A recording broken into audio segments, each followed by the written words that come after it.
Sekufanele sisayineke manje phansi sibophezele ngoba sesixoxe kahle sabukisisa ukuthi kufanele sihambe kanjani siya phambili, ikakhulukazi sizama ukuthi okungenani ngonyaka kufanele sikwazi ukonga imali elinganiselwa ku-1.5 billion njengohulumeni. uNtuli uthi uhlose ukuba kubonakale imivuzo yalolu hlelo kule minyaka emine ezayo. Sithule lolu hlelo nje namhlanje esithi kufanele kube uhlelo esilibuka sisuka ku-2025 kuze kushaye u-2029 la khona isimo seyimali kahulumeni kufanele kube sekuyisimo esinomehluko esinozinzo. Uthi bazosebenza ngokubambisana nehhovisi likaMgcini Mafa ukuqinisekisa ukusebenza ngendlela kwalolu hlelo.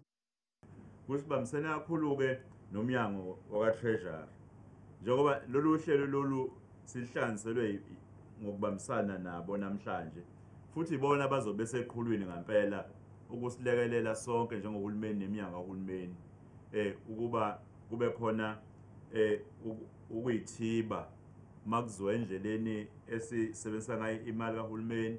uNtuli uthi abangalilandeli ngendlela efanele lolu hlelo bazothathelwa inyathelo eyinqala. Akugcini nje ngokuthi kube ukukhuluma ngoba kufanele laba abasiphathele iminyango eyinhloko zeminyango kanye nomqondisi omkhulu esifundazweni ehhovisi kaNdunankulu kube yibona-ke ababona isiqinisekiso ukuthi bonke abasebenzi emazingeni onke bayazi ngalolu hlelo futhi bonke banokuyibophezela futhi bonke bayalandela.